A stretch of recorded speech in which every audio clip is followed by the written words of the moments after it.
श्री सद्गुरु महाराज की जय। महर्षि संजीव परमहंस जी महाराज का प्रवचन। संत मत आस्तिक मत है।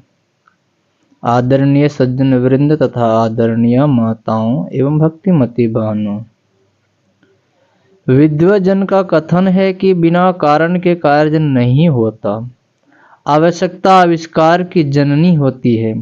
आप लोग इतना बड़ा विशाल पंडाल देख रहे हैं, इसमें श्रोताओं की अपार भीड़ इकट्ठी हुई है।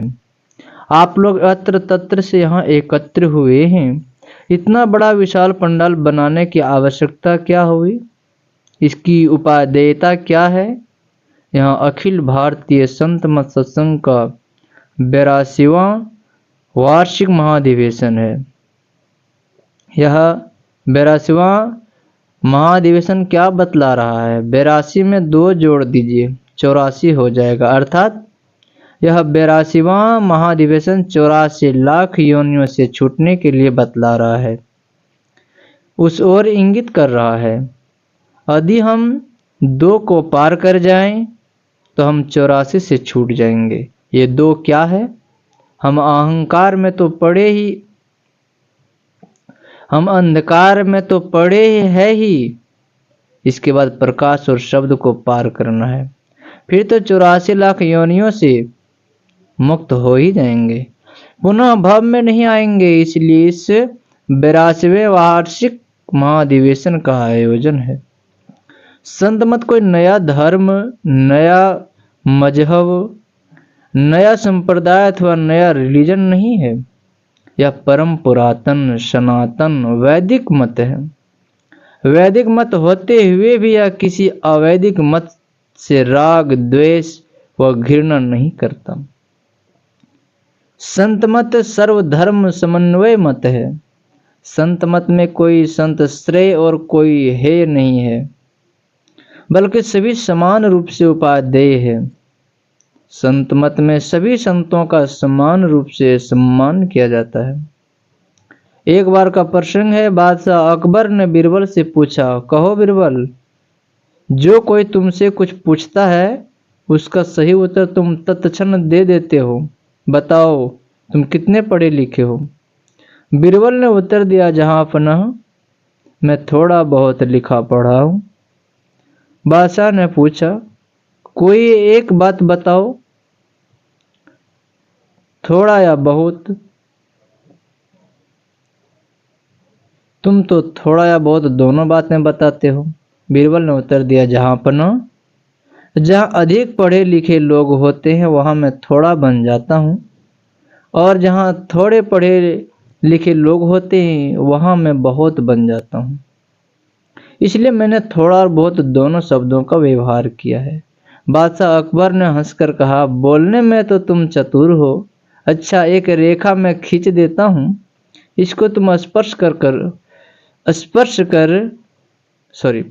इसको तुम स्पर्श ना करो, छुओ मत, मेटो मत, लेकिन छोटी बना दो।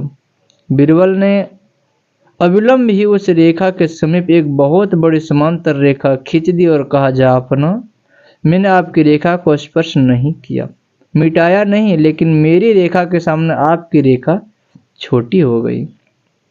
सज्जनों, इसी प्रकार संत मत किसी मत को मेटता नहीं, किसी का खंडन करता नहीं, मात्र अपना आदर्श रखता है। यहाँ तो सब संतन की बलि बड़ी हारी का गान प्रतिदिन होता है।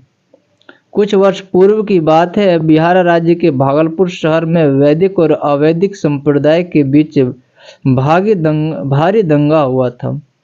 उसी वर्ष उस दंगे के 1 महीने के अंदर ही हरियाणा राज्य के करनाल नगर में संत मत सत्संग का आयोजन किया गया था। वहां के जो आयोजक थे वे सत्संग कराने के लिए स्थान खोजने के लिए जाते तो कोई स्थान देने के लिए तैयार नहीं होते। आयोजक का नाम है श्री रामावतार जी गौतम। उनसे लोग पूछते हैं कि कहाँ से महात्मा आएंगे, तो वे कहते बिहार के। पुनः लोग पूछते हैं बिहार के किस स्थान से, तो वे कहते हैं भागलपुर के। एक कहावत है, करेली तो अपनी ही कड़वी होती है, और उसमें जब नीम की छौंक पड़ जाए तो कहना ही क्या। भागलपुर में दंगा हुआ ही था, इसलिए स्थान देने के लिए कोई तैयार नहीं थे, लेकिन गौतम जी उच्च विचारक हैं, अच्छे प्रचारक हैं और सदाचारी भी हैं। संत मत के प्रति उनकी बड़ी आस्था है। वे चले गए मस्जिद।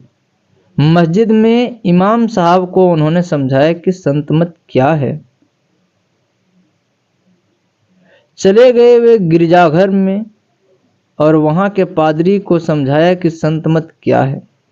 चले गए आर्य समाज मंदिर में, वहां जाकर उन लोगों को समझाया कि संत मत क्या है। चले गए गुरुद्वारे में और वहां जाकर उन्होंने समझाया कि संत मत क्या है। मतलब यह कि वहां फैले हुए जो विभिन्न मतों के धर्माचार्य प्रचारक आदि थे, उन सब से मिलकर उन्होंने बतलाया कि संत मत क्या है और सबको उन्होंने सत्संग के अवसर पर आने के लिए आमंत्रित भी किया। पुनः आग्रह किया कि आप लोग हमारे सत्संग में अवश्य आइए, पधारिए। इनके वचन से प्रभावित होकर मानव सेवा संघ के उदार महासभापति और मंत्री जी ने सत्संग कराने के लिए स्थान दिया। सत्संग के समय इमाम साहब गए तो अपनी जमात के साथ, पादरी साहब गए तो अपनी जमात के साथ। इसी प्रकार आर्य समाजी, मानव सेवा संघ, बजरंग दल, शिवसेना आदि सब अपनी अपनी जमात के साथ वहां पहुंचे और सत्संग में प्रवचन जब उन लोगों ने सुना तो उन सब लोगों ने एक स्वर से यही बात कही, एक संतमति है जो सभी धर्मावलंबियों को गले से गला लगाता है। भाईचारे का नाता जोड़ता है। इसके अतिरिक्त आज जितने धर्म प्रचारक हो रहे हैं, सब डेढ़ डेढ़ चावल की खिचड़ी बना बनाकर अलग अलग खाते हैं। संत मत आस्तिक मत है। इसमें एक ईश्वर पर विश्वास दिलाया जाता है, उसकी भक्ति करने के लिए बतलाया जाता है, उसकी प्राप्ति अपने अंदर होगी, इसका प्रतिपादन दृढ़ता से किया जाता है। ईश्वर की भक्ति के साथ ज्ञान और योग का समन्वय आवश्यक है। साथ ही जैसे एक भव्य भवन निर्माण के लिए उसकी मजबूत नींव अनिवार्य होती है, उसी प्रकार ईश्वर भक्ति रूपी भव्य भवन निर्माण के लिए सदाचार की आवश्यकता होती है। सदाचार पालन के लिए झूठ, चोरी, नशा, हिंसा और व्यभिचार का परित्याग अपरिहार्य है। हिंसा के सिलसिला में मत्स्य, मांस, अंडा आदि तामसी भोजन निषिद्ध है। अपने जीवन यापन के लिए पवित्र कमाई करनी चाहिए। अपने परिश्रम द्वारा उपार्जित धन से अपना और अपने परिवार का पालन पोषण करने की सीख संत मत देता है। शोषित, पतित एवं पीड़ित को आत्मज्ञान देकर उत्थान कराने वाला संत मत है। श्री सद्गुरु महाराज की जय।